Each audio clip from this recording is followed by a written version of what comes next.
We are currently at the point in the season where there are a ton of undefeated and one-loss teams. In theory, there are a ton of schools that have a chance at making the college football playoff, and it's this time of year where we start to find out whether teams are pretenders or contenders. There have been some Cinderellas and some disappointments this season so far, and in today's video, I want to take a look at some of the top 25 teams and go through some teams that I think are pretenders or contenders. It's pretty self-explanatory, but before we can get started, nearly 80% of you guys are not subscribed to the channel, so be sure to hit that subscribe button, leave a like if you want to support what I'm doing here, let me know what topic I can cover next, and turn on notifications so you never miss when I upload. Now, let's get started. So as we take a look at some of the top 25 schools, there are 5 that I have penciled in as real contenders. And first is obviously Georgia, who's undefeated, and besides a small scare against Penn State for 2 quarters, has dominated every team in every play. Georgia is 100% a playoff contender, and there's no one who can argue against that. Alabama is the same way. Besides that scare against Texas, they have dominated their other 3 games, and of course they're always going to be a contender, and more than likely will win the SEC West. Clemson was a team that was sort of polarizing until this past weekend, as they showed out in a big way, getting a huge road win over Wake Forest. I have them solidly as a contender, and I don't think anyone can really argue that one. We also have Ohio State, who now has 2 quality wins over Notre Dame and Wisconsin, and they're starting to play their best football despite not having JSN. Ohio State is 100% a contender. You could argue that maybe Michigan isn't a contender, but they dominated their first 3 games, and in their first real test, I think played really well and showed they were pretty dynamic, so I'm going to list Michigan as a school that is a contender. Now we're going to talk about 6 contenders and 6 pretenders, who there's a lot of argument back and forth on. Let's first start with a contender, and I think the first one is Florida State. Call me crazy, but Florida State looks really good. Mike Norvell is now in his 3rd year, and after that win over LSU, many were saying they were overrated. I think LSU is going to get better as the season goes on, and that win will look a lot better. Right now, they sort of have everything you could want. The defense has been playing well, they have an experienced and dynamic quarterback, they have 3 running backs who can all get the job done, and they have a couple of receivers, including Johnny Wilson, who look insane. If Johnny Wilson continues to put up big-time stats, he's so good, I think he could be a first-round pick. Right now, Florida State looks pretty balanced. They've now beat 3 Power 5 schools, and they are undefeated. If they continue playing at the level they are at, then I 100% say Florida State is a contender. But they have a brutal division, and if they can get through that, then I don't think anyone could doubt their legitimacy. Let's see what will happen. My first pretender is the Kentucky Wildcats. Many peg this to be the best Kentucky team of all time, but right now I'm still not sold they can actually compete for a college football playoff spot. Not only are Tennessee and Georgia looking significantly better, but I still have major question marks around this team. The rushing attack has been horrendous for Kentucky this year, and Will Levis still hasn't put up those kind of performances that make me say he's a star that could actually lead them there. Their best win was by far a road victory over Florida, and I'm not going to take anything away from that, but Levis didn't really impress me, and Kentucky has still left a lot to be desired. The defense is strong as usual, and they have a good offensive line, but will they get enough of a running game, and will their skill players step up enough for them to get those big-time victories over the schools like Ole Miss, Tennessee, and Georgia? That's what I'm still waiting on, and for now, I classify them as a pretender. The next school I want to talk about is Washington. I think this team is a contender. There is a small argument that Michael Penix Jr. is the best quarterback in college football right now. No, he will not end up being better than Bryce Young or CJ Stroud by the end of the year, but right now he's putting up ungodly numbers. He has 1,300 yards with 12 touchdowns and only 1 interception. This offense is putting up points, and he showed up in both of the big games he's played in. Not only that, but they also have a balanced running game, as Virginia transfer Wayne Talapapa has been great at running back, and Cameron Davis has been scoring touchdowns. And then also, Washington has 4 good receivers, so it's not like they're just relying on one player. The offense has been great, and besides a slip-up late against Michigan State, the defense has been good too. The team has a ton of confidence, a lot of momentum, and a schedule to the point where they could win the Pac-12. If they do that, then they have a small chance at the playoff, and right now, I'd say because of how balanced and how confident they are a contender. Our next pretender is Oklahoma State. Last year, they came inches away of making the college football playoff, but historically, Oklahoma State always seems to crack on the biggest stage. They're led by 4th-year starter Spencer Sanders at quarterback, and to be honest, he looks as good as ever. Dominic Richardson has broken out at running back, and Braden Johnson has been terrific at wide receiver. I think Oklahoma State is a good team, but we really haven't seen anything out of them to label them a contender. They beat Central Michigan, Arkansas Pine Bluff, and a bad Arizona State team, and that Arizona State game was close midway through the second half. Until Oklahoma State proves they can actually beat a good team, I'm still a little bit skeptical, and based on their past, I would label them as a pretender, but obviously that can change. The next contender I'm going to talk about is the Oregon Ducks. Yes, I cannot believe I'm saying this. 2 weeks ago I made a video about how they were very overrated, and I mean there was good reason to believe that they were going to go on a downward spiral. They got blown out 49-3 against Georgia, and they looked terrible in every aspect. But in the last couple weeks, they have turned it on in a big way. Since that horrible Week 1 performance, Bo Nix has scored 13 touchdowns compared to only 3 picks, and he's been making some great plays in big moments. They have a balanced rushing attack between Bucky Irving and Noah Whittington, and with Nix's ability to run the ball as well, they have both a passing and a running game. Troy Franklin and Terrence Ferguson have been pleasant surprises in the receiving department, and the offensive line has still not allowed a sack. That's one of the craziest stats in college football right now, and if the offensive line continues to play well, and we see a good version of Bo Nix, then this offense is in a really good spot.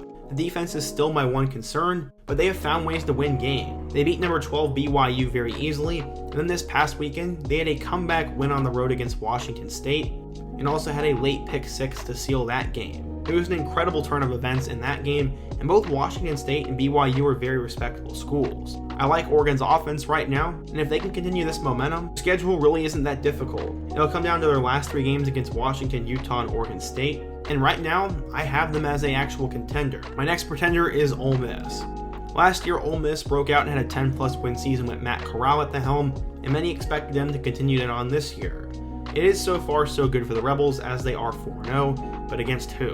They struggled against Troy, beat a bad Central Arkansas team, and also struggled against Tulsa. Their best win was a 42-0 shutout over Georgia Tech, and while a team has to get credit for shutting any Power 5 opponent out, Georgia Tech is a complete dumpster fire. So far, they really haven't played anyone, and I put them in the same category as Oklahoma State. It does seem like Lane Kiffin is going to go ahead and play Jackson Dart, but honestly, he hasn't been super impressive through his first few games. He only has 697 yards with 5 touchdowns, and it's not like he's been playing big-time competition. I'd like to see them get more out of the quarterback spot. The rushing game has definitely been their strong suit, as Quinshawn Judkins has 5 touchdowns, Zach Evans has 4 touchdowns, and Ulysses Bentley has 4 touchdowns as well. They're going to have to go away from being one-dimensional if they want to have a chance to compete against the bigger schools, and that combined with their schedule is why I have them as a pretender for now. Obviously, they're in the SEC though, so they can change that narrative very quickly. Our next contender is also out in the Pac-12, and that is the USC Trojans. And Lincoln Riley coming in, there was a lot of expected hype for this team.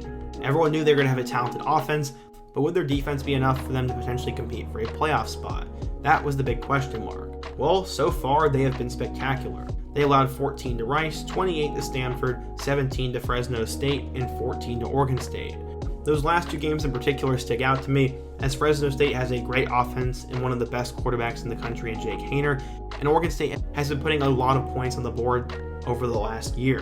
The USC defense, they're good enough to hold down good offenses, and the offense has also been pretty good too. Caleb Williams has 11 touchdowns through his first 4 games, and both Travis Dye and Austin Jones have been a great 1-2 punch at running back. Jordan Addison, Mario Williams, and Taj Washington are 3 dynamic receivers, and combining everything, I like how USC is playing right now. The toughest game remaining is by far Utah, as I think both UCLA and Notre Dame are very overrated. Honestly, Oregon State was probably the second toughest game on their schedule this season in my eyes, and with them surviving that, they are a legitimate contender. Our next pretender is going to be from the ACC, and that is NC State. The Wolfpack had extremely high expectations going into this season, but honestly, they haven't really lived up to it quite yet. In week 1, they got extremely lucky as East Carolina missed both a game-winning field goal and an extra point, and if it weren't for that, they would have lost. That would have eliminated them from playoff contention immediately, but they found a way to survive.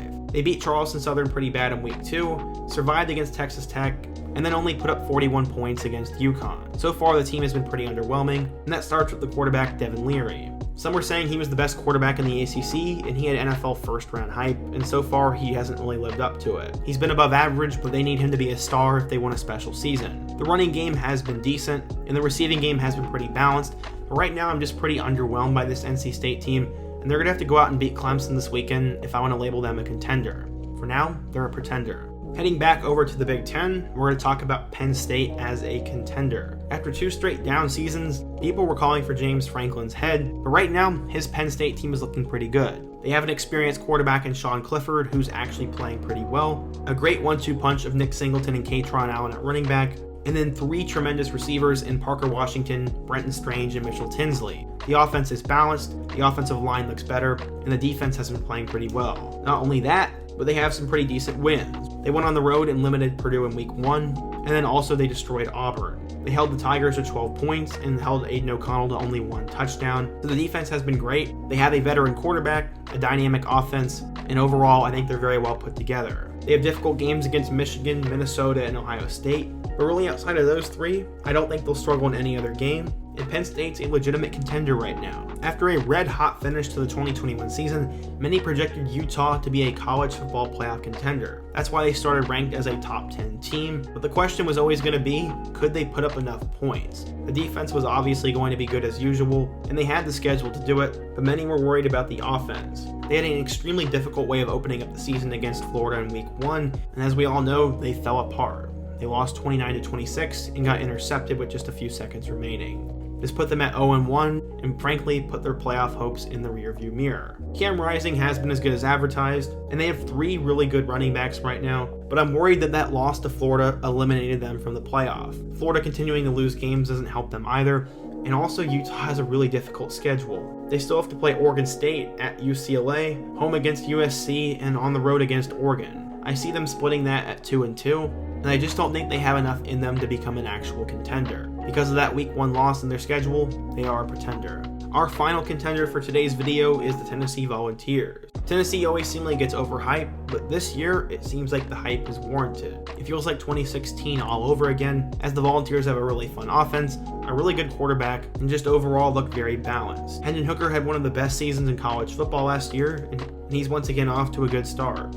He has 11 touchdowns through 4 games and has led them to 2 big-time victories. The 1-2 punch of Jalen Wright and Jabari Small has been really good on the ground, and Jalen Hyatt, Cedric Tillman, Brew McCoy, and Ramel Keaton are a very solid group of receivers. Not only that, but as I said, they have 2 good wins to their name. They went on the road and beat number 17 Pittsburgh in a thriller, and then this past weekend survived against Florida. They were the better team for pretty much the entire game against Florida, but as we know, the defense gave up late and could have lost by way of a last-second touchdown. They survived though and moved to 4-0 because of their experienced quarterback, high-flying, balanced offense, and honestly pretty solid defense.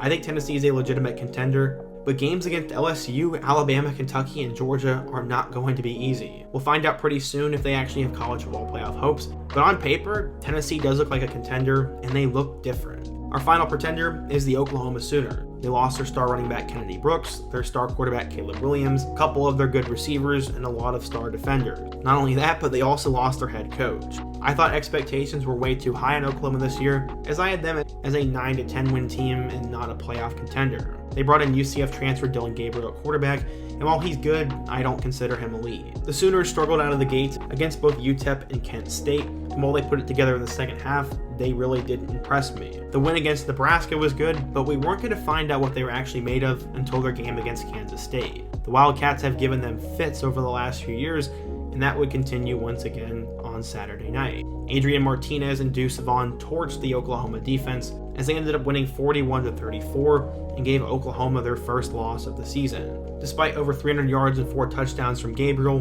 the defense just wasn't good enough, and that is my main concern with them. Kansas State is not a high-powered offensive team by any means, and they gave up 41 points to them.